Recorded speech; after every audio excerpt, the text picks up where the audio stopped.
Со доаѓањето на пролета и покачувањето на температурите става во функција и фонтаната во големиот парк Шопен во Кисела вода. Таа беше затворена во ноември минатата година. Добро дојдовте во најновото издание на Урбаните вести.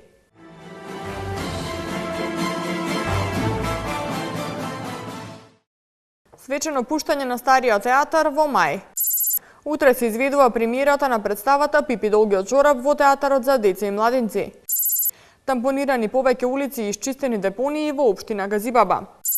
Скопје ќе добие уште едно паркиралиште. Малок парк ќе никне во центарот на Волково, ветува Сокол Митровски.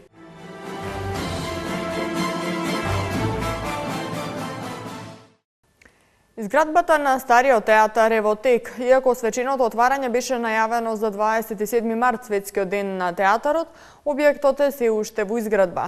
Министерството за култура на отворен конкурс ја одбра представата Вечната куќа на Плевнеш за представа со која ќе биде отворен и пуштен во употреба Староновиот театар кон крајот на месец мај. Андријана Димитриевска. Македонскиот народен театар по цели 68 години од своето постоење, од изведбата на првата представа одиграна на македонски јазик, на крајот на месец мај оваа година го добива своето ново здание. Македонскиот народен театар во мај ја добива новата театарска зграда, на чии што театарски сцени ќе се испишува македонската театарска историја, ќе се презентираат креативните и творечките потенцијали на нашите автори, актери, режисери и остварувањата на странските ансамбли и уметници. На денешната пресконференција министерката за култура Елизабета Канческа-Милевска изјави дека нивната голема заложба била новиот театар да биде отворена на светскиот ден на театарот 27 март, но по многу размислувања, имајќи предвид дека објектот треба да му биде предаден на користење целосно завршен, со сите финеси се решиле за отварање на месец мај. Вложивме навистина голем напор и голема енергија за сето тоа да може да се стигне до 27 март, но од објективни причини и временски услови и технологија на изработка на партерното уредување, сето тоа не успеа да се заврши до 27 март, бидејќи и овие временски услови кои што за кои временски услови сите сме сведоци, значи во изминатиот период, беа доста лоши и сето тоа влијаеше, како што ви кажав, и на довршување на партерот и на довршување на дел од самата орнаментика, која што исто така треба се води сметка за поставување на орнаментиката, која што е тешка и по тежина и околу целокупната позлата на орнаментиката, која што се простира низ целиот објект.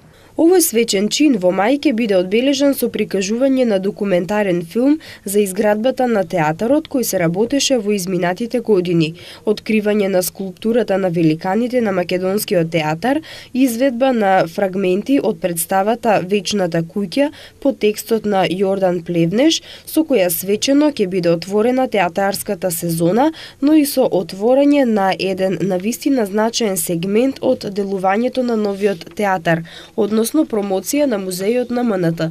Министерката потенцира дека ова ќе биде првата театарска музејска збирка формирана и презентирана во Македонија и таа ќе ја афирмира 70 годишната историја на МНТ како прва македонска театарска институција од национален карактер, но и историјата на театарските институции што хронолошки и претходеле. Овој е објект кој ние како граѓани на оваа наша држава го заслужуваме и навистина треба да си го негуваме и да се гордееме со него.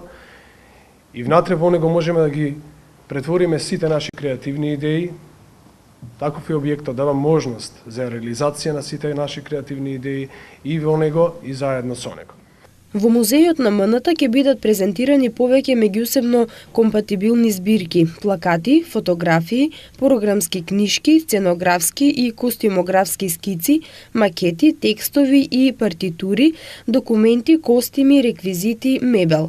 Новиот театар е позициран на вкупна површина од 7200 квадратни метри и истиот има 4 влезови кои се одбележани со скулптурски дела, како и паркинг простор кој е поврзан поврзан со Музеот на македонската борба. Аудиториумот на објектот е поделен на голема сала со партер и две галерии со вкупно 724 седишта, како и мала сала со 213 седишта. Сценската технологија и механика, како и целокупната сценска површина се од модуларен тип со дупло дно. Театарот за деца и младинци утре ќе ја промовира новата представа за повозрастни деца која за прв пат се изведува на оваа сцена, насловена Пипи долгиот чорап по романот на Астрид Линдгрен, а во режија на Драгана Милошевска-Попова. На сцената представата ќе игра екипа од 11 актери кои се надеваат дека оваа представа ќе се изведува многу пати и ќе достигне јубилеј. Театарот за деца и младенци по 3-месечна пауза се појавува со нов наслов. Станува збор за премиерната изведба на представата Пипи долгиот чорап по романот на Астрид Линдгрен. Представата е во режија на Драгана Милошевска-Попова, а 11-члената актерска екипа која ќе изведува представата за прв пат утре на сцената на Театарот за деца и младенци се надева дека ќе биде успешна, ќе биде изведувана многу пати и дека ќе достигне јубилејна бројка на изведби. Директорот Драган Довлев истакна дека со оваа представа се комплетира понудата на лектири преточени во театарска представа. Оваа представа е дел од една, да кажеме, трилогија лектири. Претходно, како што знаете, го имавме Грдото пајче, кое што е за некоја си помлада старосна група, прво, второ, трето оделение. Ова е малце за повозрастни деца, исто така лектира во основно образование, за Пипи долгиот чорап, зборам. И ни следува понатака, тоа ќе го оставиме за крај, и Оливер Твист, кој што ќе започне деновиве со работа. Ја комплетираме нашата понуда на лектири, и ова е на некој начин некој апел до основните училишта кои што се уште не дошле на организирана представа тука. Имаат сега една добра понуда, 2 лектири, ова е втората, на пат ќе биде и третата. Целта на изведбата на представата Пипи долгиот чорап е да се поддржат децата за нешто што го прават различно од другите деца. Според режисерката на представата Драгана Милошевска-Попова, Пипи долгиот чорап ќе содржи сите аспекти кои треба да ги содржи една представа. Она што исто така за мене е многу важно, што по прв пат соработувам со Бојан Трифуновски, мојот колега од класа, као човек кој што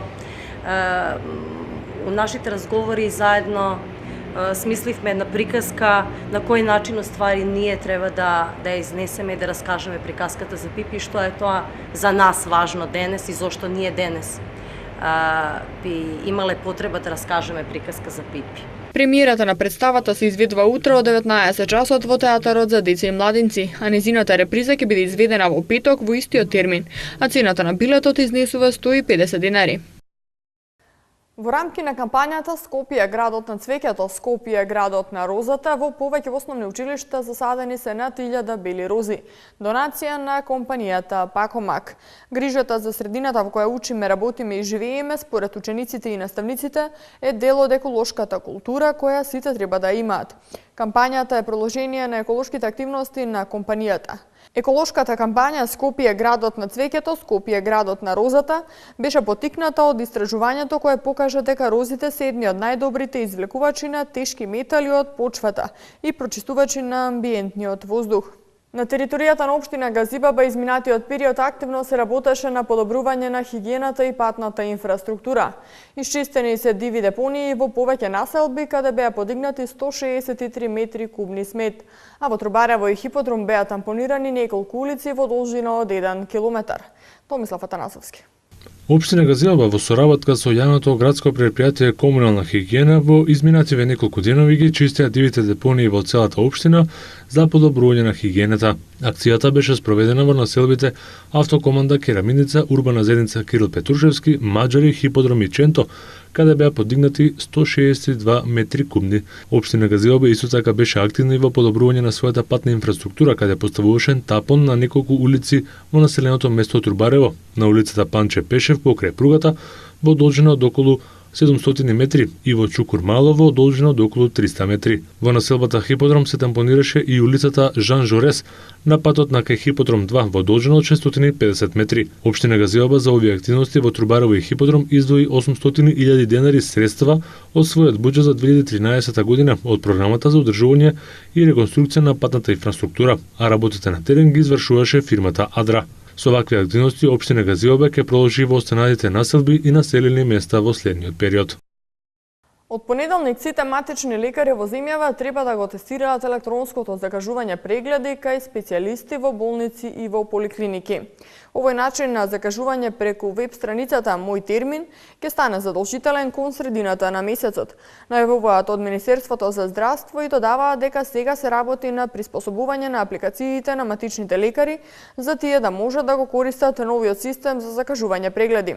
Истовремено со специјалистите се работи на дефинирање на нивните термини за прием на пациентите. Пациентите што веќе си закажале специјалистички прегледи и снимања ќе можат да ги направат во договорените термини. Електронското закажување нема да има влијание врз овие термини. Паркингот кој се гради кај последна 23 во Капиштец ќе биде завршен до мај. Новина е тоа што тоа нема да биде обичен паркинг, туку паркиралиште на кое возачите ќе може да си ги измијат возилата. Елизабета Дамјановска. До почетокот на мај, Скопје ќе биде град побогат за уште еден паркинг простор. Од нашите информации, паркингот ќе се наоѓа во близина на последната автобуска станица со број 23 во Капиштец, односно спроти АМСМ. И нема да биде обичен паркинг, туку ќе нуди и можност за перење на автомобилите. Автоматската пералница се очекува да започне со работа во јуни. Од јавното предпријатие Градски паркинг велат дека не е исклучена можноста системот за поставување на автоматски пералници да се прошири и на уште неколку поголеми паркиралишта. Цената за миење на возилата ќе биде 150 денари, додека за големи корисници, како што се фирми, ќе биде 100 денари. Со миењето на автомобилите ќе следува и 1 час бесплатно паркирање. Паркингот ќе биде од затворен тип со електронска рампа, а 1 час паркирање ќе чини 25 денари. Пералната ќе има капацитет да измие 25 автомобили за 1 час. Во реализацијата на овој проект, предпријатието ќе инвестира околу 3 милиони денари, од кои 2,2 милиона денари за набавка на автоматската пералница, а околу 800.000 денари за изградбата на паркингот.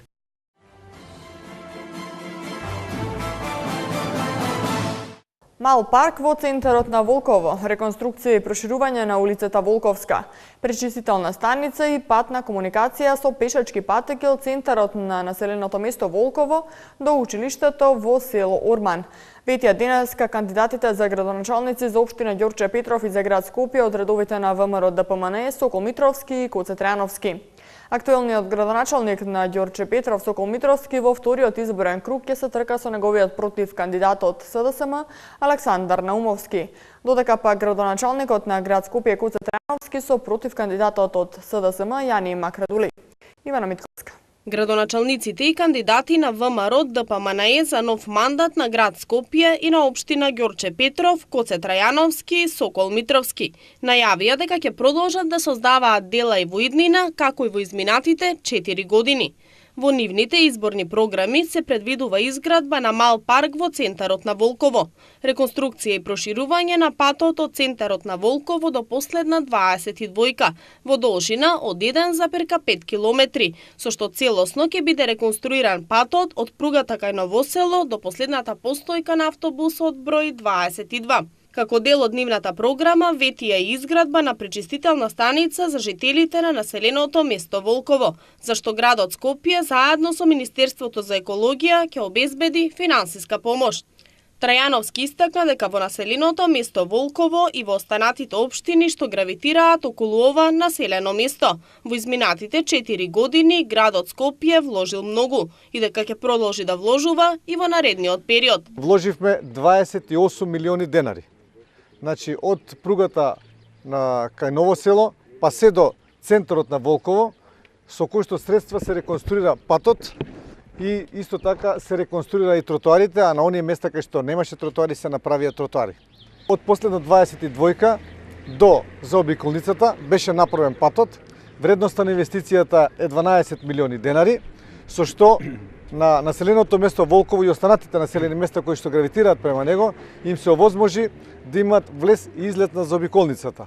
Кандидатот за градоначалник на Ѓорче Петров од редовите на ВМРО ДПМНЕ Сокол Митровски напомена дека со завршувањето на пречистителната станица Ѓорче Петров ќе биде првата општина во Скопје која ќе се здобие со стандардизирана пречистителна станица со капацитет од 30.000 жители. Со завршување на пречистителната станица со финансиски средства од општината, градот Скопје и владата на Република Македонија, навистина ова место или Ѓорче Петров ќе биде прва општина во градот Скопје која ќе изгради стандардизирана пречистителна станица со капацитет околу 30.000 жители. Митровски вети дека општината Ѓорче Петров со своји средства ќе изгради патна комуникација со пешачки патеки од центарот на населеното место Волково до училиштето во селото Орман. Митровски вети дека општината Ѓорче Петров со своји средства ќе изгради патна комуникација со пешачки патеки од центарот на населеното место Волково до училиштето во селото Орман, со што жителите на ова населено место и на населените места кои што гравитираат околу Волково ќе се здобиат со безбедна патна комуникација. Вкупно 428 приговори на избирачкиот процес пристигнале до Државната изборна комисија од страна на политичките партии во законски предвидениот рок од 48 часа по затварањето на гласачките места. Најголем дел од приговорите, односно 373 по кои на денешната седница одлучува ДИК, има поднесено СДСМ. И тоа над 70 во Охрид, над 60 во Радовиш, околу 40 приговори во Ресен, 80 во Аеродром. Демократската обнова на Македонија поднела 38 приговори. Демократската партија на албанците 3, НДП 1, Обединените демократски сили на ромите 4, Демократската партија на турците 4 и ВМРО ДПМНЕ 5, од кои 3 во Струмица и 2 приговора во Кичево за 2 избирачки места. Државната изборна комисија согласно законските одредби треба во рок од 48 часа да донесе одлуки по поднесените приговори.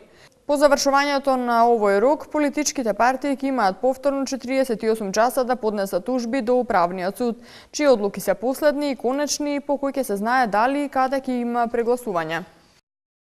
Во продолжение на урбаните вести, информирајте се за дел од културно-забавните случувања вечерва во Скопје. Вечерва во Македонскиот народен театар од 20 часот се изведува представата Изгубени германци од Дејан Дуковски во режија на Слободан Унковски. Действието во драмскиот текст се одвива во Македонија во 1944 година во еден рудник, кој би можел да биде и Алшер, каде што изгубени германци божем истражуваат некаква руда. Представата говори за човековите мани, за фрустрациите, алчноста, љубовта за хомосексуалноста, нацизмот, за левичарството, за смислата на животот. Представата Ах, љубов моја театар комедија се изведува вечерва во драмскиот театар од 20 часот од авторот и режисер Коле Ангеловски. За љубителите на пишаниот збор, Кафе книжарницата Магор ја нуди книгата Преместен камен од Никола Маџиров. Во клубот Ванила на полнок започнува караоке забавата заедно со Нинат, каде ќе има гратис коктели за сите девојки. Исто така на полноќ во клубот Midnight започнува забавата со South Park Band. Еве што ќе гледате понатаму во вестите. Спорт. Македонија повторно загуби од Белгија, овој пат на гости со минимални 1:0. Актуел, новиот филм за Джеймс Бонд ќе биде прикажан по 3 години. Македонија повторно загуби од Белгија, овој пат на гости со минимални 1:0 во квалификациите за пласма на светското првенство 2014 во Бразил. Веднаш по блокот реклами следуваат спортските вести.